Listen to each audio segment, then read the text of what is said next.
इतना महत्व किसी और चीज को मत दो कि वो तुम्हारे लिए समस्या बन जाए।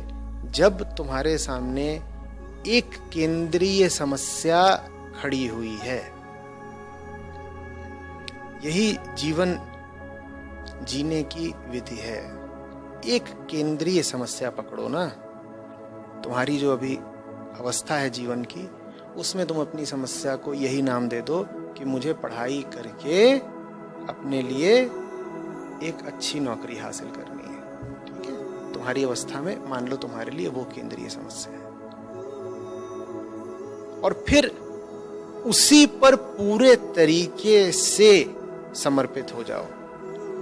एक बड़ी समस्या पकड़ लेने का लाभ ये होता है कि दर्जनों जो छोटी छोटी समस्याएं हैं उनके लिए समय नहीं बचता। कौन उन पे ध्यान दे? तुम्हारे सामने शेर खड़ा हो, गुजर रहे हो जंगल से, तुम्हारे सामने शेर खड़ा हो गया है, तुमको ध्यान आएगा कि बैठा हुआ है, हाथ पे एक मच्छर काट रहा है? नहीं आता ना। फिर केंद्रीय समस्या, उस पर ध्यान दो। गए हो डॉक्टर के पास, सरदर्द होता है, डॉक्टर ने कहा रे सरदर्द होता है, कुछ स्कैनिंग वगैरह करानी पड़ेगी, कहीं कैंसर तो नहीं हो गया? उसने अभी ये कहा भी नहीं है कि कैंसर हो गया है, उसने ये कह दिया कि थोड़े टेस्ट करा लीजिए, कहीं कैंसर तो नहीं हो गया, इतना सरदर्द होता। सरदर्द भूल जाओगे, एकदम सरदर्द गायब हो जाएगा।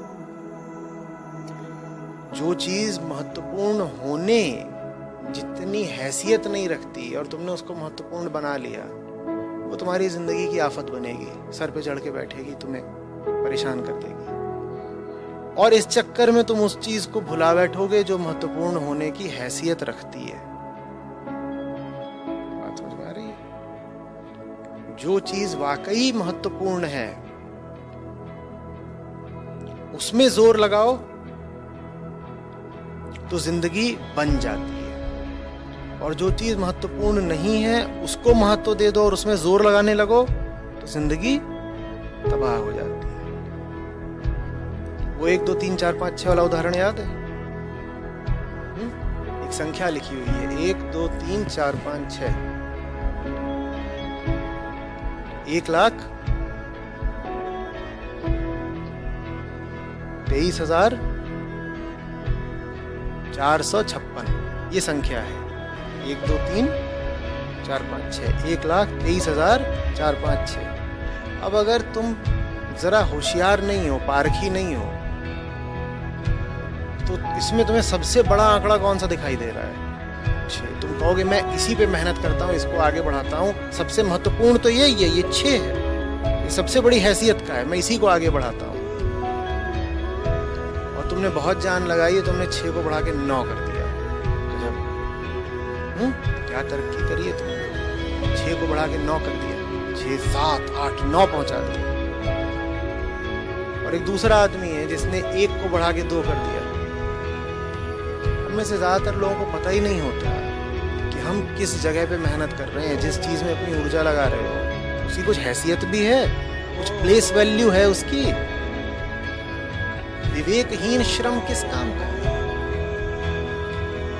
और दूसरी ओर वो है जिसने पहचाना ये जो 1 है ना, ये 1 2 3 4 5 6 में सबसे छोटा आंकड़ा है, लेकिन हैसियत इसी की सबसे ज्यादा है। ये दिख रहा है छोटा ऊपर ऊपर से, इसी की हैसियत है, काम इसी पे करना है। देखो, एक चीज को केंद्रीयता देनी पड़ती है। केंद्रीयता माने सबसे प्राथमिक जगह, सबसे ऊंचा महत्व। तुम जो पढ़ाई करना चाहती हो, अगर वो तुम्हारी नजरों में सबसे कीमती चीज है, तो फिर उसके लिए कुछ भी कुर्बान किया जा सकता है, कुछ भी छोड़ा जा सकता है। अपने आप को साफ बता दो कि तुम्हारी कोई जिम्मेदारी नहीं है ऐसे मौकों पर, ऐसे समयों पर मौजूद रहने की जहां तुम्हारे मन को मलिन किया जा रहा हो, मन में नाहक हलचल और विक्षेप पैदा किए जा रहे हो। कोई तुम्हारा कर्तव्य नहीं है कि तुम्हें वहां मौजूद रहना ही रहना है। दूसरा सूत्र ये है कि जितना ज्यादा बाहर शोरगुल बढ़े, उतना ज्यादा तुम अपने भीतर याद करने लग जाओ कि तुम्हें क्या करना है। बढ़ता हुआ शोरगुल तुम्हारा सहायक बन जाए, वो तुम्हें और ज्यादा याद दिला दे जाए कि बाहर जो चल रहा है तुम्हें उस तरह के माहौल में आगे भी नहीं रहे आना है। और अगर तुम्हें उस तरह के माहौल में आगे भी नहीं रहे आना है तो फिलहाल तुम उस शोरगुल में प्रतिभागी बिल्कुल नहीं हो सकते। जितना संभव हो सके, जहां देखो कि इस तरह का कोई मौका अब तैयार हो रहा है जिसमें तनाव होगा, बहसा बहसी होगी, शोरगुल, लड़ाई झगड़ा, तुम थोड़ा उससे खुद ही दूर हो जाओ, कुछ युक्ति लगा लो, कोई बहाना लगा लो।